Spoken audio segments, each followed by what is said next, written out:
katosobola kuwagira mukyala ku baana basajja asukka ku omu, emisana yeebake n'omulala n'ekiro abeere n'omulala. Omukyala oyo senga afuna olubuto ddala mu magezi gaffe, omwana oyo asobola kubeera waani? Biiru eno nga ffe abasiraamu eddiini yaffe tesobola kugiwagira.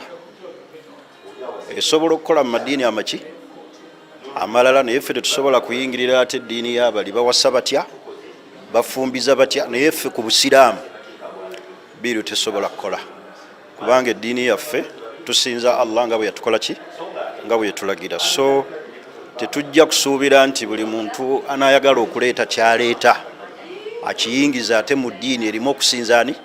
Erimu okusinza Allah subhanahu wa ta'ala. N'olw'ensonga eyo njagala kukubiriza abantu abalina endowooza ey'okwagala okutabangula ensinza ya Katonda bakireke, tutambule nga Katonda bwe yatuteeka mu nsi nga tutambulira ku bitabo ebiki ebitukuvu. Kubanga bw'ona owagira nti buli mukyala abeere naye n'omusajja owookubiri nga bwe kiri ku basajja nti akkirizibwa okuwasa Asukka ku ki, ojja kuleeta ensasagge n'okulwana n'obutemu, abaana okubeera nga bali awo nga tebalina bakitaabwe. Ono weebase naye ku makya agambye nti ngenze Masaka ate ku bufumbo obw'okumeka obw'okubiri. Entale ezo ezitajja nakuggwaawo bw'ojja okusanga abaana nga tebalina na bakitaabwe. So we njagala okusabira gavumenti nti obusiraamu babuleke bweyimirire ne Qur'ani nga bwekola ki, nga bweyogera. Era eyo bbiiru ku sayidi y'obusiraamu tesobola kukola. So tusaba tetuyingiridde madiini malala ba eddiini zaabwe ziba zikiwagira zikikole ki, naye nga ffe abasiraamu tuli guided na Qur'ani ne sunna za Nabbi Muhammad sallallahu alaihi wasallam. Era tusaba gavumenti ffe abasiraamu bw'eba eyagala nti bbiiru eyo egende mu maaso, ffe tujjemu ekitambulize ku sayidi eki naye ku busiraamu it cannot work. Uganda Muslim Supreme Council's response to the marriage bill 2024. This is the position, okay, of Uganda Muslims, the umbrella body that leads all Muslims in Uganda. So how they came to agree on this is really up to them. What is comforting is that this is their position. Yes, whether they consulted who or the lawyers or what, at least this is their position. They delve into the substantive aspects of the bill, because that's now where the interest of the committee is. The rest we shall read. Thank you, Mr. Chairman, that I was here before even the chair arrived. And we are very cautious of the time. I would pray for guidance on how many minutes we have to present. You have 30 minutes. Thank you very much.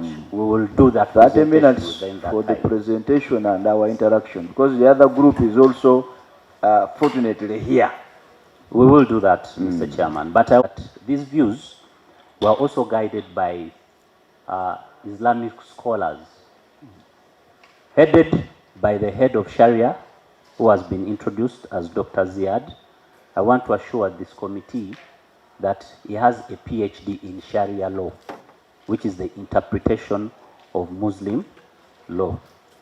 That said, Mr. Chairman, we have a quite extensive, detailed preamble. As you've guided, we are not going to go through everything, but I want to highlight what we feel needs to be heard.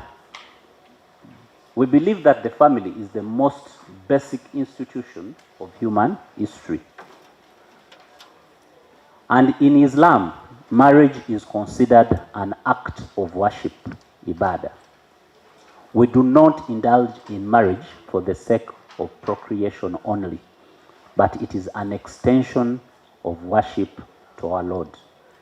Therefore, this being a fundamental unit and marriage being at the center of it all, we believe that it is an institution that must be protected and not exploited, whether for political, social, or economic gains.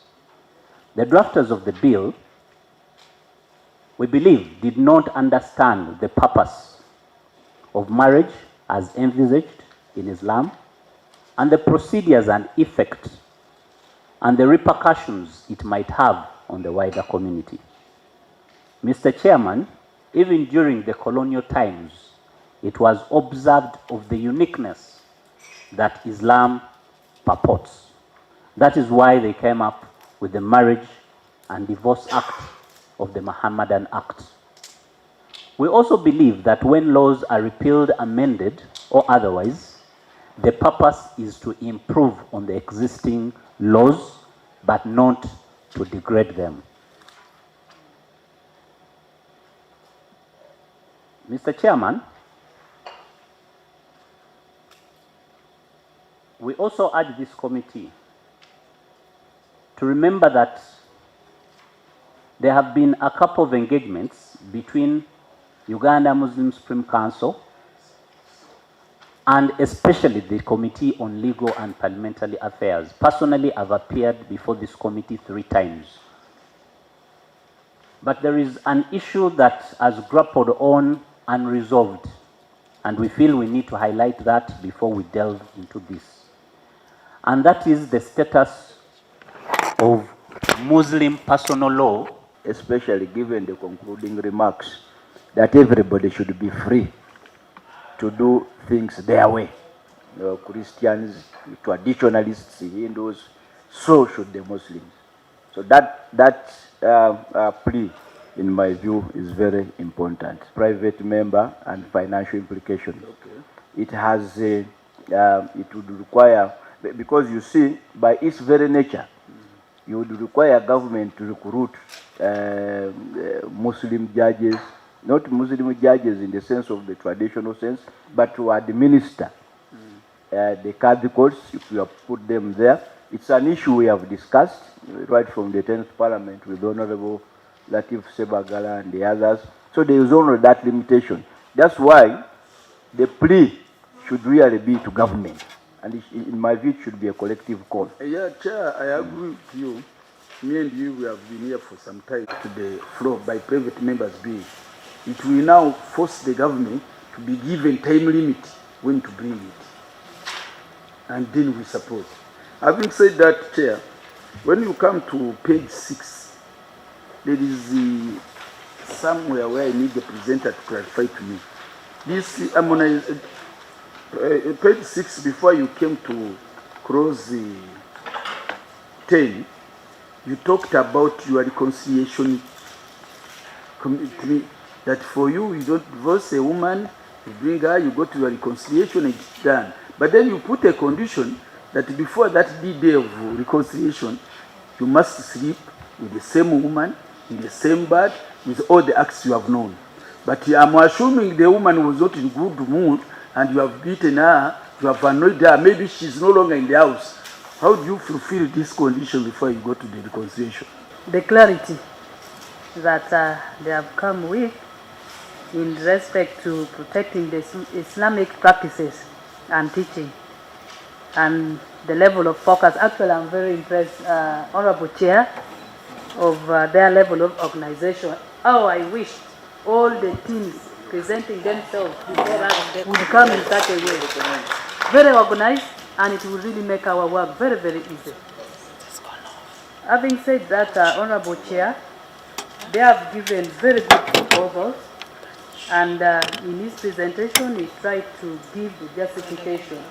I don't know whether we have the, like most of us are not Muslims, the justification. I was requesting that, I've seen they are not here, if we can be given the justification in writing to help the committee, because each and every proposal that we shall be making on your behalf must be well justified. And the chair who will be presenting on the floor of Parliament, to the best of my knowledge, is not a Muslim. Though we have Muslims on the committee, but as he presents, those justifications must come very clear to us, the members who are not subscribing to the Muslim faith, so that we are well grounded to defend the position. That is my appeal number 1. Then, number 2, I want to join my colleague, Honorable Baka, about the proposal of Article 1 to 9. I mean, we have had challenges as far as many laws are concerned. One example is the Children Act, where there is need for the act that the government is seen not to be active. So we have to get away, much as this has a financial implication that a private member cannot move, but still the noise, you have to recruit members across board, whether one is a Muslim or not, because we need the voices coming from other religions. It can even come in form of a motion, in form of a question, so that we have many voices to really, because I've been persuaded here. I'm not a Muslim, and I don't think I'm soon becoming a Muslim.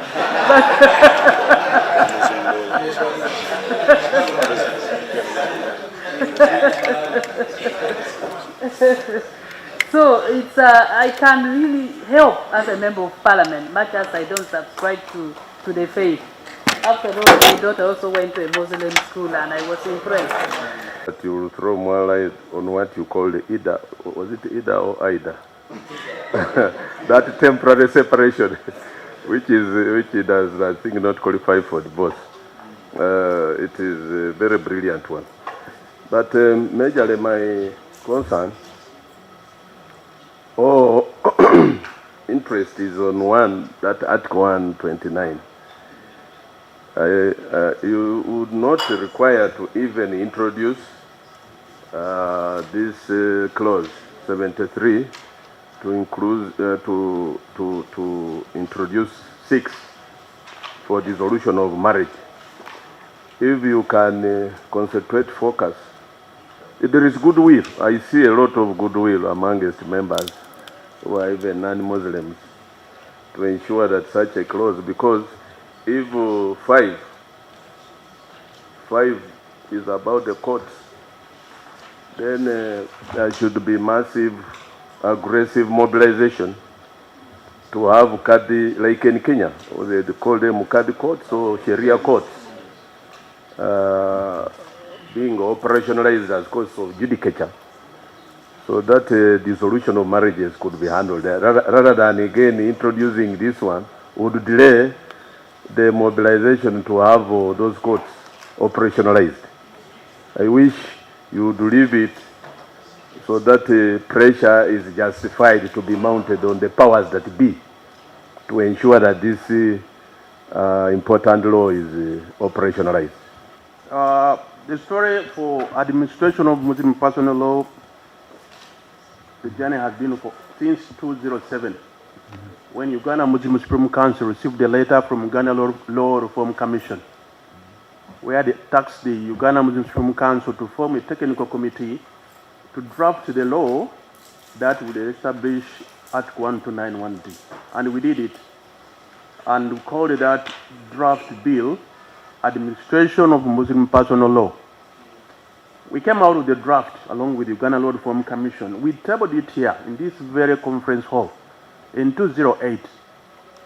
And there were some few things to amend, and later on they advised that the administrative process has been stopped, and then you will advise us later when the bill will be worked upon.